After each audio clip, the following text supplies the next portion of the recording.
باللہ من الشیطان الرجیم بسم اللہ الرحمن الرحیم۔ آج 18 پارے کی تلاوت کی گئی ہے۔ بے شمار احکامات، بے شمار عبرت کی باتیں اللہ رب العالمین نے اس میں بیان فرمائی ہے۔ سورۃ المؤمنون سے اس پارے کا آغاز ہو رہا ہے، تو اس کے شروع میں 10 آیتوں میں اللہ رب العالمین نے ان لوگوں کا تذکرہ کیا ہے جو کامیاب لوگ ہیں۔ اللہ رب العالمین نے چند صفات بیان کی کہ وہ صفت جس کے اندر ہوگی وہ صحیح معنی میں کامیاب کہلائے گا۔ سب سے پہلے فرمایا قد افلح المؤمنون الذين هم في صلاتهم خاشعون، کہ وہ مومن بندے کامیاب ہو گئے جو اپنی نمازوں میں خشوع اور خضوع اختیار کرنے والے ہیں۔ خشوع اور خضوع اختیار کرنے والے۔ دوسری صفت بیان فرمائے والذین هم عن اللغو معرضون، جو لغویات سے، لغو اور بیکار کاموں سے دور رہنے والے ہیں، ایسے لوگ بھی کامیاب ہیں۔ دو چیزیں ہو گئی نا، ایک نماز میں خشوع، دوسرا لغویات سے پرہیز۔ والذین هم للزکاة فاعلون، تیسرے وہ لوگ جو اپنے زکوٰۃ ادا کرتے ہیں، اپنے مال کی زکوٰۃ دیتے ہیں۔ والذین هم لفروجهم حافظون، اور وہ لوگ جو اپنی خواہشات جائز طریقے سے پوری کرتے ہیں، اپنی جو خواہشات ہیں، نفسانی خواہشات، اس کو جائز طریقے سے پورے کرتے ہیں۔ اس دور میں نکاح کے علاوہ کوئی دوسرا راستہ نہیں ہے۔ جو کانسیپٹ چل رہا ہے گرل فرینڈ بوائے فرینڈ کا، انتہائی منحوس، انتہائی شرمناک اور انتہائی بے حیا، کیا کہا جائے اس کو، ممبر پر بیٹھ کر کیا کہا جائے اس کے بارے میں۔ یہ کانسیپٹ اسلام کا نہیں ہے بھائی، نہیں ہے اسلام کا کانسیپٹ۔ اللہ نے ایک ہی چیز رکھی ہے بس، وہ ہے نکاح۔ یہی ایک ہے، یہ حلال طریقہ ہے اپنے خواہشات کو پورا کرنے۔ اس کے علاوہ فی الحال کوئی دوسرا طریقہ نہیں۔ ایک زمانہ تھا غلاموں اور باندیوں کا، اس دور میں ایک اور چیز تھی، باندی کے ساتھ بھی اپنی خواہشات پوری کی جا سکتی تھی، وہ اپنی ایک ملکیت میں ہوتی تھی۔ آج کے دور میں سوائے بیوی کے کسی اور سے یہ کام نہیں ہو سکتا۔ یہ طوفان بدتمیزی ایک ہمارے مسلم معاشرے میں بھی آ گیا کہ رواج ہو گیا گرل فرینڈ بوائے فرینڈ کا۔ اگر کسی نوجوان کی کہیں پر سیٹنگ نہ ہو تو لوگ تانے دیتے ہوئی تو عجیب آدمی، ابھی پچھلے دور میں تو گزر رہا ہے، کیا باتیں بتائی جا رہی ہیں، اتنی گھناؤنی باتیں ہیں نا۔ اسلام کے ماننے والے، نبی کا کلمہ پڑھنے والے، ان کی زبانوں پر یہ یار تمہارا کوئی نہیں، تمہارے رابطے میں کوئی نہیں، میرے پاس 3 4 نعوذ باللہ من ذالک، استغفر اللہ، فخریہ انداز سے بیان کر رہے ہیں، 1 2 گناہ کر رہے ہیں اور گناہ کو کالا رکڑا کر بولے کہ بھئی ہم اس میں ملوث ہیں، تم نہیں ہو، تم بھی آ جاؤ اس میں۔ حد ہے، بے شرمی کی حد ہے۔ اللہ کے احکامات کی پامالی اس طرح کہ گناہ کو گناہ بھی نہیں سمجھا جا رہا بلکہ اسے ایک بڑی فیشن کی چیز سمجھی جا رہی ہے۔ کوئی بڑا ہم نے کام کر دیا وہ ایسا سمجھ، یہ اسلام میں نہیں ہے وہی کانسیپٹ۔ یہ ہمارے نوجوان کے ذہنوں سے نکال دیں اپنے۔ آپ کے دوست احباب اگر آپ کو بہکاتے ہیں تو وہ شیطان ہیں۔ اسی کو قرآن میں شیاطین الانس والجن کہا گیا کہ بعض شیطان جو ہے وہ انسانوں کی شکل میں آتے ہیں، کبھی دوست کی شکل میں آئیں گے، کبھی خیرخواہ بن کے آئیں گے، کبھی کچھ اور بن کر آئیں گے، آ کر بہکائیں گے۔ یہ انسان بھی ایک شیطان کی طرح ہے جو لوگوں کو بہکاتے ہیں۔ اپنے دوستوں کا ذہن خراب کرتے ہیں. تو اللہ نے کامیاب لوگوں کی یہ صفت بیان کی کہ وہ اپنی خواہشات جائز طریقے سے پوری کرتے. یہ کامیاب لوگ اگر جائز طریقے سے پوری نہیں کر رہے تو سمجھ لیجئے کہ وہ لوگ کون سے کامیاب ہیں ناکام. آگے اللہ نے وارننگ دی فَمَنِ ابْتَغَىٰ وَرَاءَ ذَٰلِكَ فَأُولَٰئِكَ هُمُ الْعَادُونَ. جو حلال چیز ہم نے رکھی ہے اس کے علاوہ کے چکر میں کوئی پڑے گا تو پھر وہ اپنی خیر بنا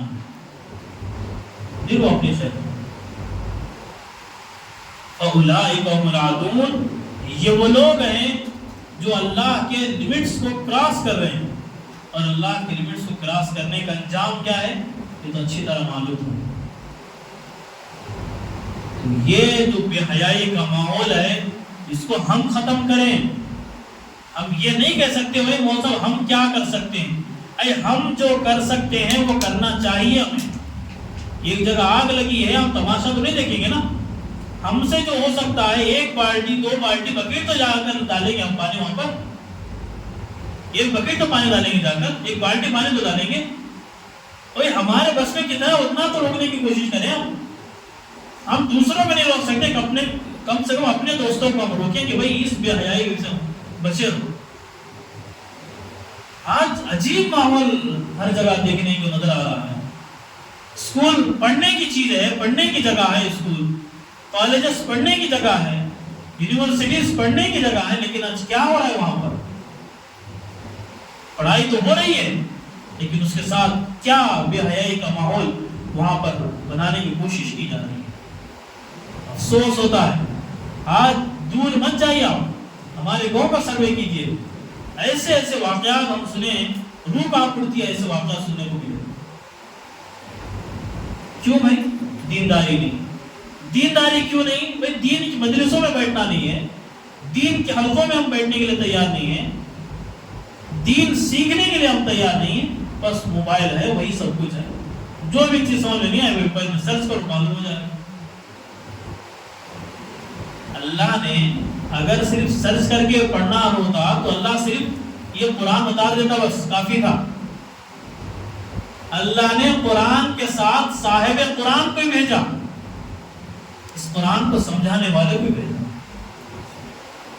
نبی اکرم صلی اللہ علیہ وسلم کی ذات سمجھا لی تھی نا قرآن.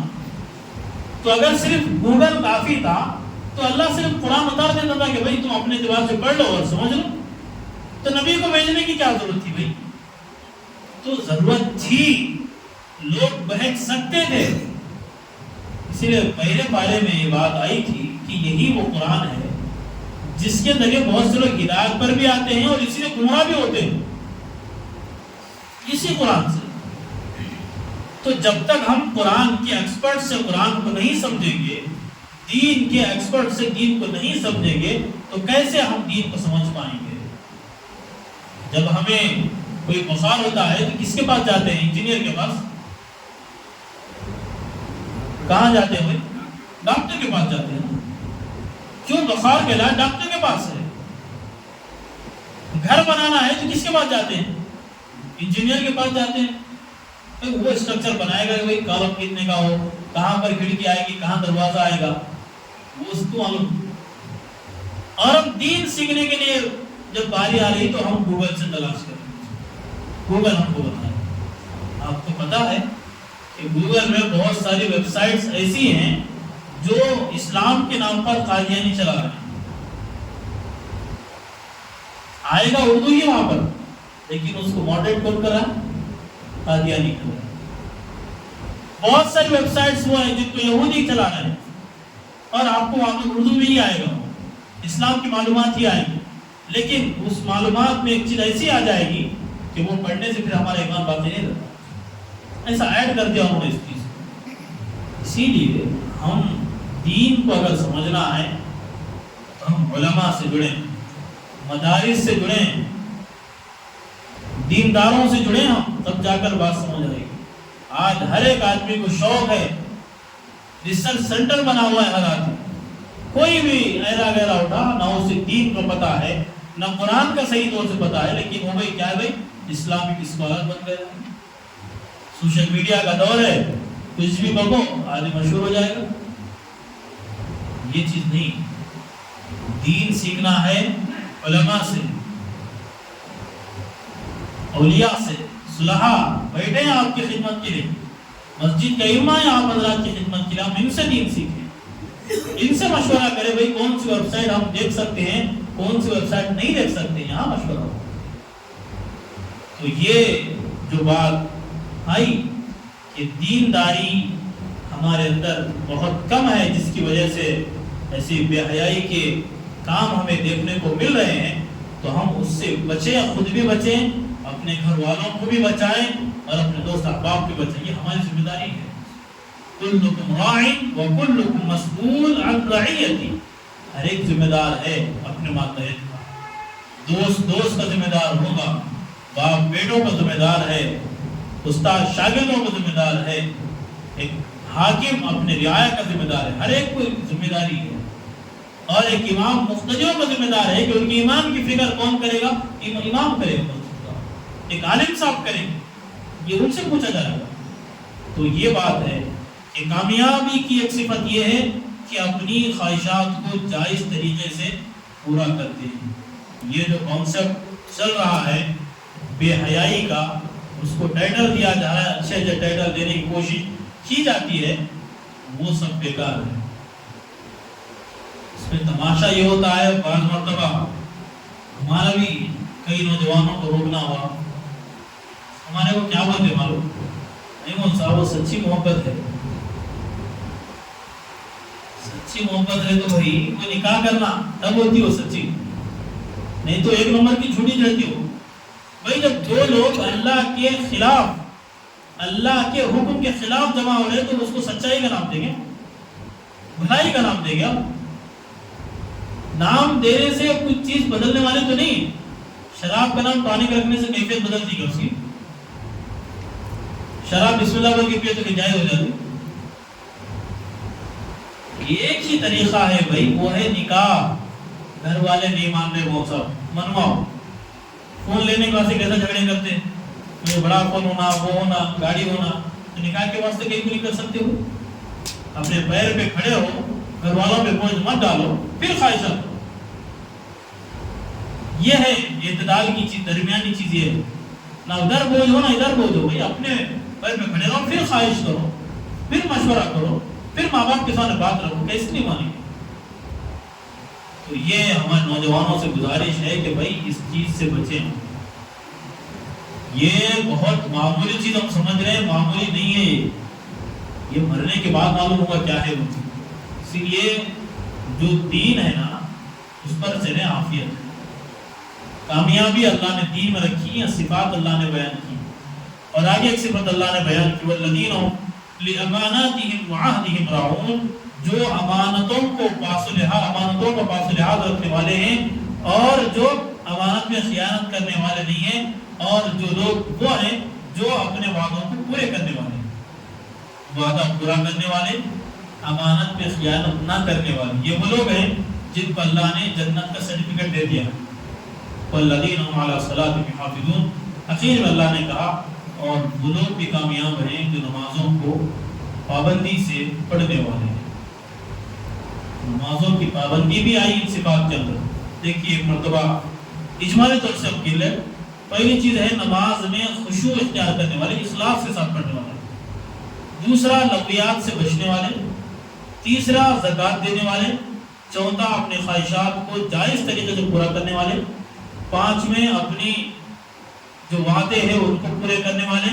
چھٹے وہ لوگ ہیں جو امانتوں کا پاس و لحاظ رکھنے والے. ساتویں وہ لوگ ہیں جو نمازوں کی پابندی کرنے والے ہیں. اتنا لمبا بیان کر کے اللہ نے آگے کہا اولئک هم الوارثون الذین یرثون الفردوس. یہ وہ لوگ ہیں جن کو جنت الفردوس ملی. اور الفردوس کیا ہے؟ جنت میں سب سے اعلیٰ جنت ہے. جنت کی بھی کیٹیگری الگ الگ ہے. جیسے لاڈج میں کیٹیگری ہوتی ہے نا، ایک نان اے سی کی ہوتی ہے، ایک اے سی کی ہوتی ہے، ایک ڈیلکس ہوتی ہے، ایک الگ الگ ہوتی ہے نا. اسی طرح جنت کی سمجھنے کے لیے میں بتا رہا ہوں مثال. جنت کی جو سب سے اعلیٰ کوالٹی ہے نا، سب سے اعلیٰ کیٹیگری ہے نا، اس کا نام ہے الفردوس. اسی لیے حضور صلی اللہ علیہ وسلم نے فرمایا جب بھی تم اللہ سے جنت مانگو تو جنت الفردوس مانگو۔ ہم آج کے بعد اگر نہیں معلوم تھا تو آج کے بعد جب بھی ہم جنت کی دعا کریں گے تو کون سی جنت مانگی ہوئی؟ جنت الفردوس مانگے گی انشاءاللہ۔ تو یہ 7 صفات ہیں، ہم یہ اپنے اندر پیدا کرنے کی کوشش کریں۔ اگر ہمارے اندر پہلے سے ہے تو بہت مبارک ہے، بہت اچھی بات ہے، بہت اچھی بات ہے۔ اگر ان صفات میں سے کوئی ایک صفت بھی مسنگ ہے تو ہمیں اس پر عمل کرنا چاہیے۔ اللہ تعالیٰ سے دعا ہے اللہ تعالیٰ عمل کی توفیق عطا فرمائے۔ وآخر دعوانا ان الحمد للہ رب العالمین۔